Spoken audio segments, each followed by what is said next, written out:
Chaque jour, le matin, on vous retrouvera dans une nouvelle vidéo jusqu'au 16 juillet pour vous faire découvrir un nouvel aspect de l'histoire de cet événement qui dure depuis 50 ans. Vous pourrez ainsi saisir tous les clins d'œil anecdotiques qui se cachent dans cette édition anniversaire. Alors pour commencer, quelle a été la première tête d'affiche à jouer lors de la première édition? C'était il y a 50 ans. On va voir si vous avez votre petite idée sur la question. La toute première, non, mais je suis certaine qu'elle doit être affichée dans les jardins. Freddie Mercury, non? Prince. C'est un peu honteux parce que je suis de Montreux, mais je sais pas du tout qui c'était. Je dirais Quincy Jones, mais je pense pas. I have no idea actually who was the first to start. Il y a 50 ans, moi je peux pas dire. Michael Jackson? Non. Le premier artiste à avoir joué au Montreux Jazz Festival s'appelle Charles Lloyd.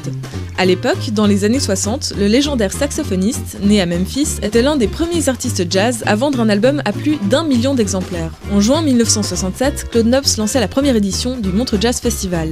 Il rêvait d'y inviter Charles Lloyd, étoile montante, qui venait d'être nommé Jazz Artist de l'année par Downbeat Magazine. C'est le 18 juin que le jazzman est monté sur la scène du Casino avec son quartet. Pour marquer ce jubilé, l'artiste âgé aujourd'hui de 78 ans revient pour la 9e fois. Il a donné un concert symbolique d'ouverture hier au Casino. Sa présence était une évidence pour Mathieu Jaton, directeur du Montreux Jazz Festival. C'était important pour nous, dans ces réflexions par rapport au jubilé, de se dire Montreux a la chance d'avoir une histoire extraordinaire.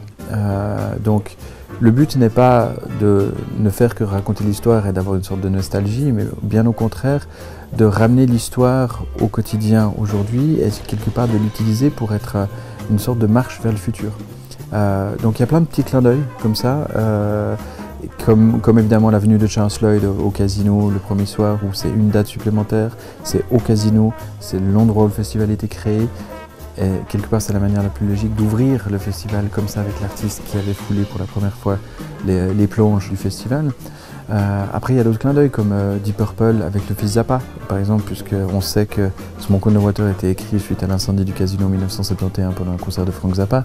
Donc le fils de Frank Zappa ouvre le concert de Deep Purple, c'est ces jolis clins d'œil. Puis vous verrez qu'il y a encore plein d'autres événements qui vont se passer dans le festival, mais qui sont plutôt, comme vous l'avez dit, la manière dont on aime les faire. C'est plutôt des petites touches comme ça.